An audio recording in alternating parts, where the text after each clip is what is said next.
So, so this is the thing about Jacob. He did a lot of bad things, and when also that not only that he's his mother's son, but it's also very not a good thing because he lied, he tricked his father. And yesterday we were talking about the father's heart. Never do that, no matter what. And who helped him to lie to his father? His mama. Sorry. So this is not a good thing. And this is all start wrong, is going to finish wrong. So what we say is what he saw in the tent with his father. I call it the 7 sign of deception. If you understand that, you know, it said because his father was lying, and he said, "Oh, is that you, Esau?" He said, "Yeah." He put false, skin on his arm. He said, "Yeah, it's me. Look," because Esau is a hairy man, right? But Jacob is like a cute-faced boy, right? So everything, and when you talk about success, I told you, to prepare the soup. Say, "Yeah, God, I was good. I was blessed. God blessed me, so I prepared the soup quick for you." So all the thing is like all false lies and success. And today, it's been used widely. That's who you are. Yes, I am successful. All this kind of thing, and so that we can be blessed. Now, do you think that kind of blessing will work? No.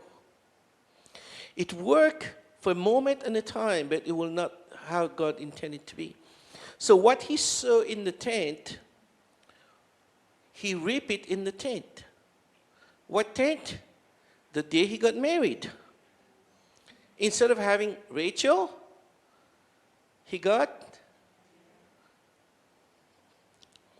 I say this to myself, thank God this didn't happen to me.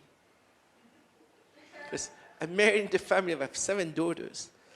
I wouldn't work fine with me. I would run right away. Imagine that.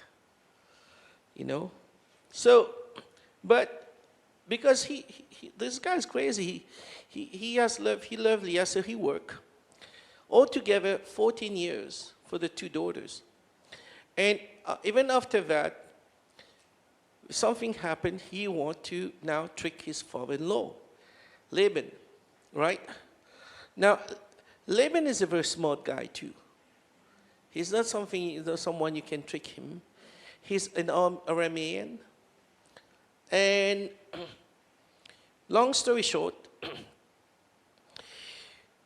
the day when he decided to leave, when he decided to leave?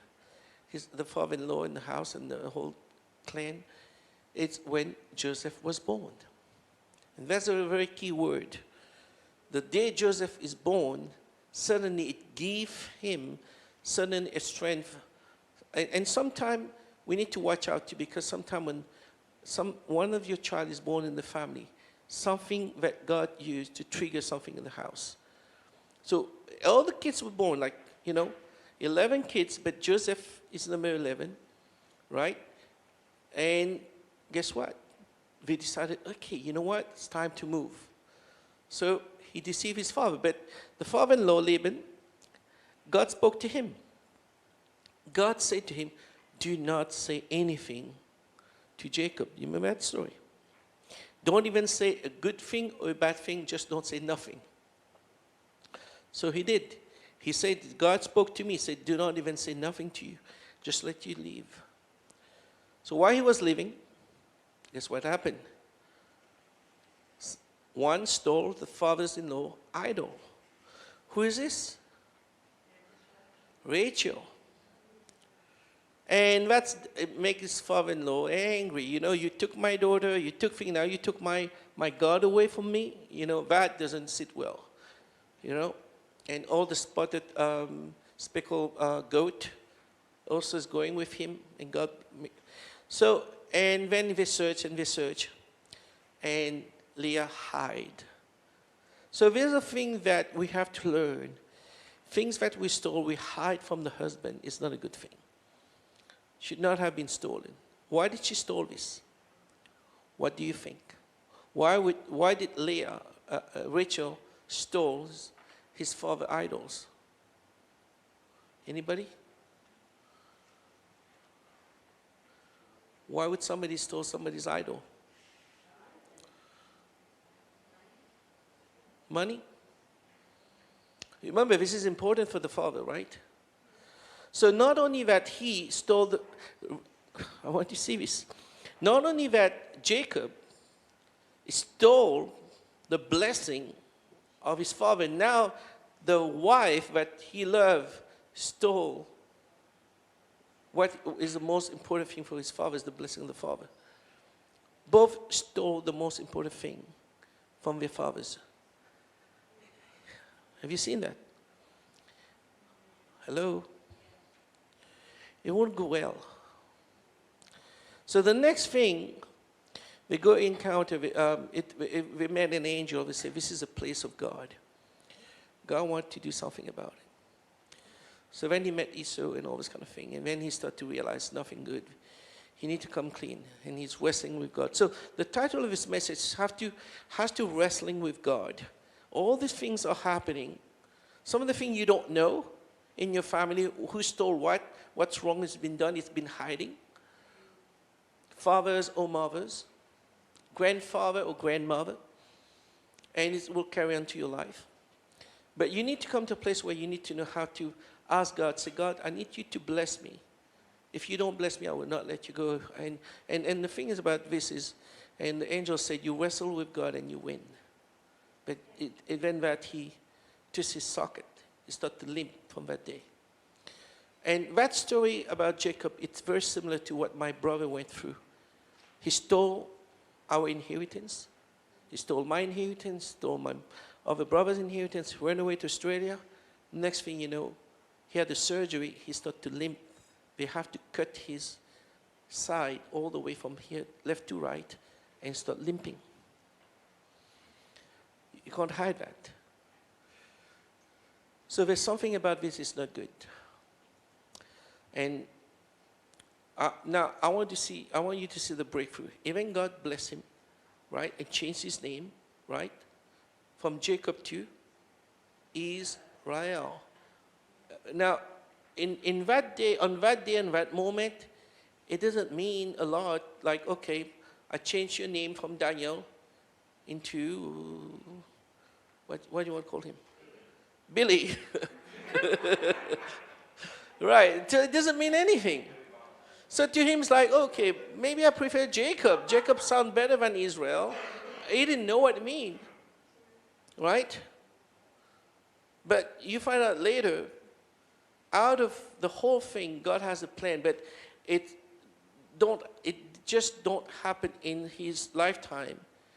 It literally reflects in the next generation. What happened in the next generation? All the brothers gang around, they sold, betrayed Joseph. Long story short, Genesis chapter 51, 52, right?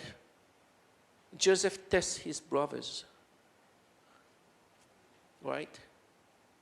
And he invites all of them to come and live in the land of Egypt with the most precious, powerful man in Egypt, because he's powerful man in Egypt. He was a governor. And when the father Jacob died, all the brothers were fearful of him. And he said to them, do not fear, because I'm going to provide for all of you. I'm going to care for all of you. And when I saw this story is, yes, there's a story of Jacob, but there's a story of, out of that, there's going to be a birth of a Joseph. And the Joseph is going to come out providing. And this is what I believe that this whole story is all about. Joseph is going to be betrayed. By who? People who are close to him. We're going to make him go into slavery. Have you ever felt this way? People you love betray you, right? But he keep going, right? But one thing about Joseph, he had dream. He's able to give interpretation of dream. He's able to see dream, get dream, help others. So while he's helping these two prisoners in the jail, God spoke to him through those two men. He said, you can either be like the baker, or you can either be like the wine bearer. You remember the story of the baker and the wine bearer? When I say, I carry a lot of loaves and baking loaf of bread, and when the bird of the air came and they destroy all of them, it was all gone. Joseph said, I have this dream 3 times, and Joseph said, for you, my friend, it's unfortunately not good sign.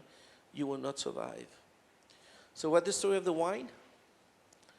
The wine bearer, he said, I have a dream. I saw myself in the palace serving the king. And what did Joseph say? For you, you're going to be restored. You're going to be back with the king. So this story tells us 2 things. What are the 2 things? The bread and the wine. And we have communion with this, right?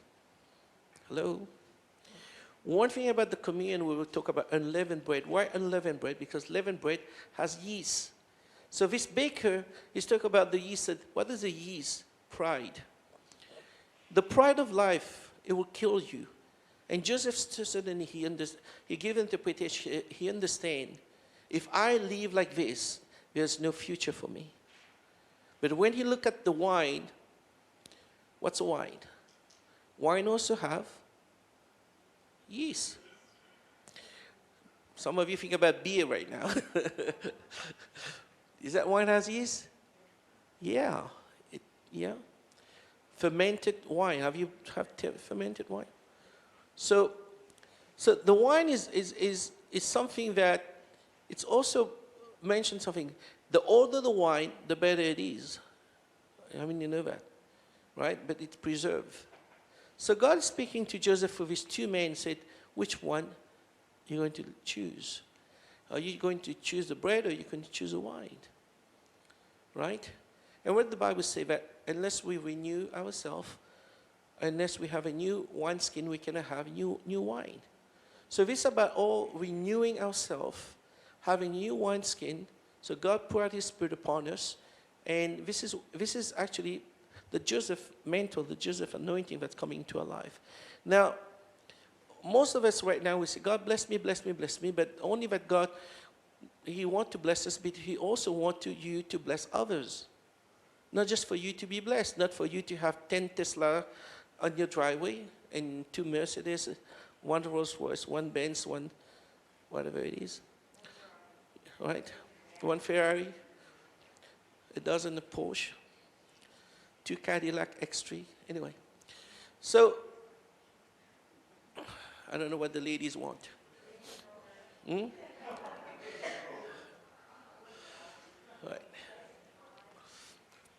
Right. So not only that God wanted to bless him, but also God said, you know what? If you do this, you're going to be restored. And look what happened to Joseph, right? Another word we say, from prisoners to president. Right. Now, did he have a lot of struggle? Yeah. But at the end, he's now helping all his brothers. And they live in the land of Egypt. And say, when Joseph died, the whole land of Egyptians, they all wept. They cried for Jacob. Without Joseph, they would not weep. He would die in the land of Goshen. But also that, you know where they bury Joseph? They bury Jacob in the land of Hittites. He did not even own a land on his own. He was buried among the Hittites, which are the land of the giant. See, all the blessing that we feel we can steal, we can deceive, we can lie, we can trick, is not going to prosper until we turn it around to become a Joseph. When we become a Joseph, it will turn everything around. Yeah, there will be things it's going to say, but you know what? Keep dreaming the dream. Keep having to renew ourselves, renew our strength. I remember the prophetic word that God has given Me and Alexander one time at Casa Fire. He said, you have a daughter named Esther. He said, the child you deliver, one day will deliver you. It means a lot. I think there's a lot of things God wants to say. It also says something about Amy. Right? So we keep those, we treasure those things. Right? Jesus was a Joseph for the people around him. You know? So I want to share this with you because God is looking for people who want to live in a sense of restoring not only the land, but there was famine, he provide, and God's going to raise him up. But there's one thing about Joseph I want to mention here that you probably not, we haven't talked about this before. Every time when he encountered with God or with an angel, God make a covenant with him. They asked him to put a pillar, right? Even with his father-in-law Laban, they make a covenant, they make a pillar. One call it witness, the other one call it a watchman, watch over. Because we're all from different culture. So Jacob said, this is going to be a witness between me and you father-in-law. Even I don't see you, God is still going to watch between the two of us.